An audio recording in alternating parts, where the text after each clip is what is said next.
I inherited my grandmother's house and discovered why she was terrified of the basement. Part 1. I had always loved the small, picturesque town of Miller's Crossing, a place where everyone knew each other and crime was practically non-existent. So when I inherited my grandmother's old Victorian house on the edge of town, I was thrilled. My grandma had passed away a few months back, leaving behind a lifetime of memories in a house filled with antique furniture and dusty knickknacks. I decided to move in temporarily, to sort through her belongings and maybe get a change of scenery.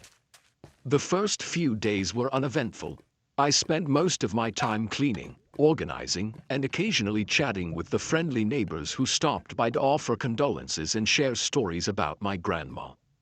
It wasn't until the fourth night that things started to get strange. It began with the knocking.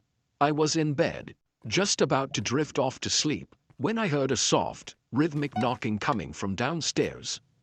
At first, I thought it was just the old house settling, but the knocks were too deliberate, too patterned to be random creaks. I got up, grabbed the flashlight I kept on the nightstand, and cautiously made my way downstairs. The knocking continued, echoing through the empty halls. It seemed to be coming from the basement. I hesitated at the top of the basement stairs, the flashlight beam trembling slightly in my hand.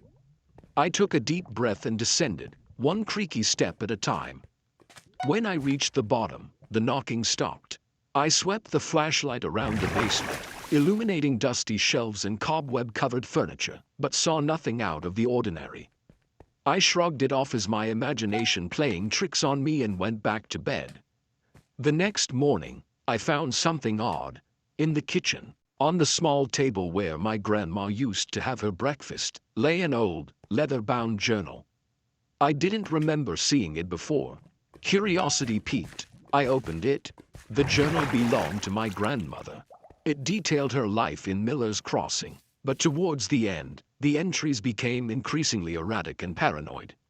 She wrote about hearing strange noises at night, about feeling watched, and about something she referred to only as the Watcher. The last entry sent chills down my spine. The Watcher is coming for me. It knocks to warn me, to let me know it's near. I fear my time is running out. That night, the knocking started again. This time, it was louder, more insistent. I followed the sound to the basement once more, my heart pounding in my chest. As I reached the bottom step, the flashlight flickered and died, plunging me into darkness. Panic set in, and I fumbled for my phone to use its light. When I finally managed to turn it on, I saw it. A figure stood in the far corner of the basement, barely visible in the dim light. It was tall and thin, its eyes glowing faintly. The knocking resumed, louder and faster, as the figure began to move towards me. I bolted up the stairs, slamming the basement door behind me. I could still hear the knocking, now accompanied by a low, guttural growl. I didn't sleep at all that night, my grandmother's words echoing in my mind. The Watcher is coming for me. The next day, I packed up my belongings and left Miller's Crossing, vowing never to return. I don't know what the Watcher was or why it haunted my grandmother, but I couldn't shake the feeling that it was still out there, somewhere, waiting.